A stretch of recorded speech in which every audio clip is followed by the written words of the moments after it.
What's up, team? This is Jessica. I am just checking in safe from my craft room in Rusk, Texas. This is Samson, y'all. We are just practicing social distancing by staying at home. I think the only other places I've been to is CrossFit in my mom's house. But anyway, Kobe wanted me to share with you guys what the Lord's really been doing in my life right now, how he's working in my life right now. And yeah, so about a month ago, I had about 5 days to figure out if I could or couldn't go on a mission trip to El Salvador with our church for about a week. And 5 days is not long enough for for anyone really, to know if you can go out of the country the next month.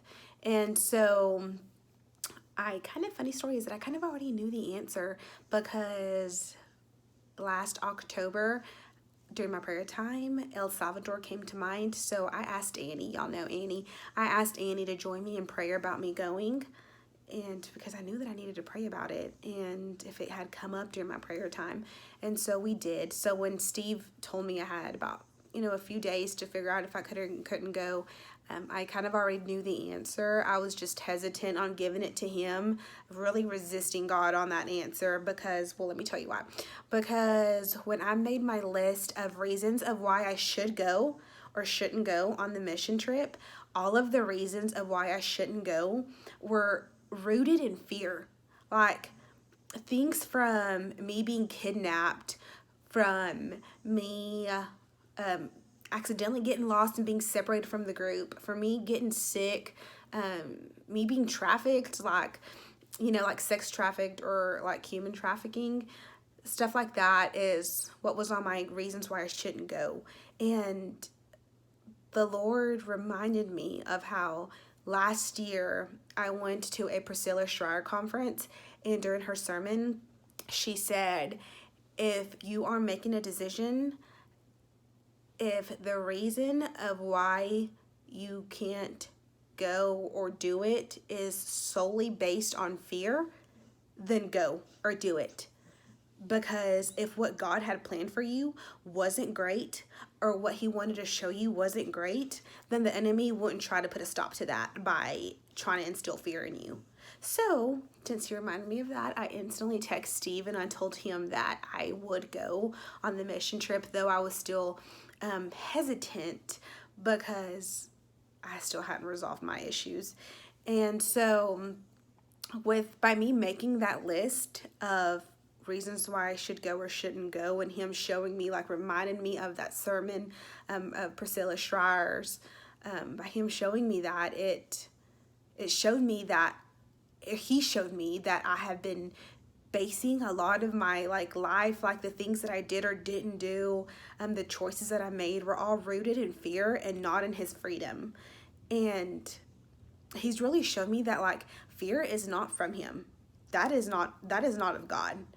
And so what if I got kidnapped? So what? He is still with me. Nothing can separate him from me. Nothing. Nothing apart from him is good. And that has been so freeing.